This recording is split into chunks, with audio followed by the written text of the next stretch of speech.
My name is Dr. Andrea Letamendi. I'm a licensed clinical psychologist, and I utilize comic book narratives and other fictional stories to teach about psychological science. I've had a relationship with comics since I was a kid. I was introduced to Batman through a show called Batman the Animated Series in the early 90s. I was in grade school, and I was just absolutely obsessed with the show, and every day after school I would run home and watch it. Not only did it introduce me to comics, but in a way it introduced me to the field of psychology, because that show was pretty much centered around origin stories and Batman's determination to understand the way that villains tick, like how they work.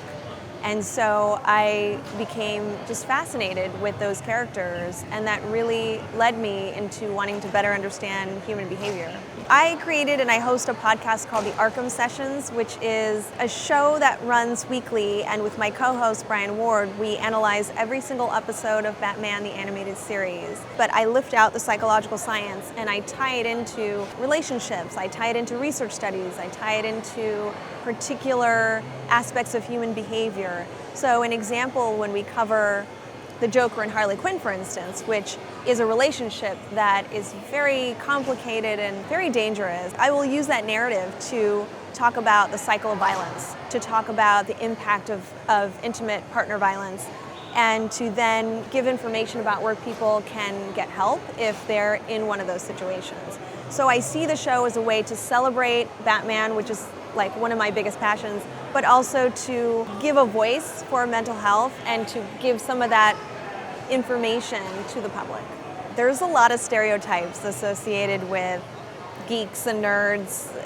For decades, we've been perceived and described as living in the basement and not having real jobs and having poor social skills. And what I found is that, of course, is not true.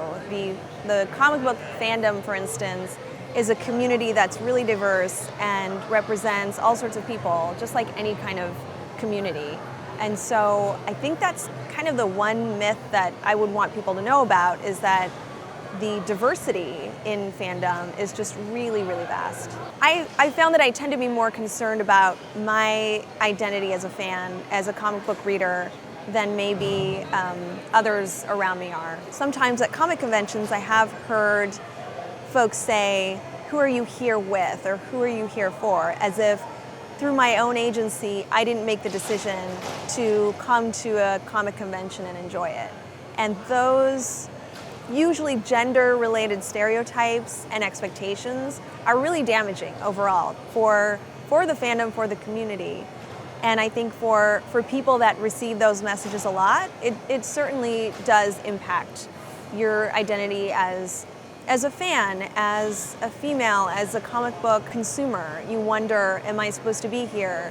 Am I going to be welcomed? And are these products even for me?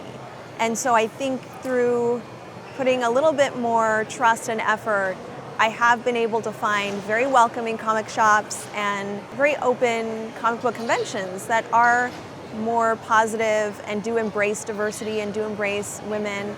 And I think over the years we've seen more women be included as creators, as artists, as writers, as folks that are on the other end of that, right? So that we know that the stories, the narratives have our voice as women. I would advise folks who have any kind of identity struggle, whether it's concern about a part of their identity or embarrassment, anxiety, or just uncertainty and doubt, whenever we have that internal struggle, that's not good for us. That psychologically can cause a lot of stress, it can cause more anxiety, and overall, if we lack that integration of the self, then we're in a lot of ways just keeping ourselves in that state of stress. So what I usually tell folks, based on the lessons that I've learned, is that there's of course a lot of understanding around why maybe we would try to mask a part of our identity,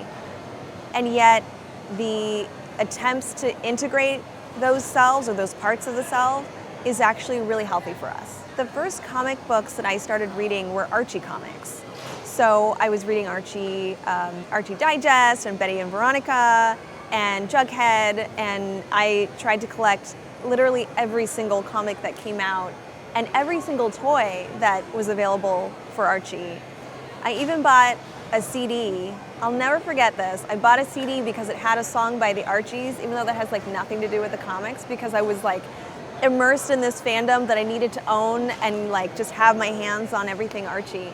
And then that led to single issues of Batman comics, which I absolutely fell in love with, and that continued on as I got older. I don't order my comics in the mail anymore, and I rarely order them online. I do like to go into comic book shops and make my purchases there in person. And I did start doing that as an adolescent. I did start exploring comic book shops a bit more.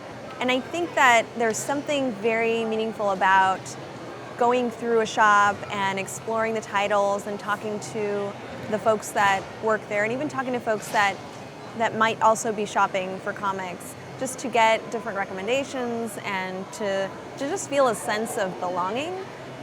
When you're in a comic book shop, you know that others, for the most part, are there for the same reason. We're there to read comic books and express our fandom and get excited about something, whether it's a new issue of Batman or a graphic novel or purchasing a gift for somebody. So I think there's something quite significant and meaningful about taking the time to go to a comic book shop and making your purchases there.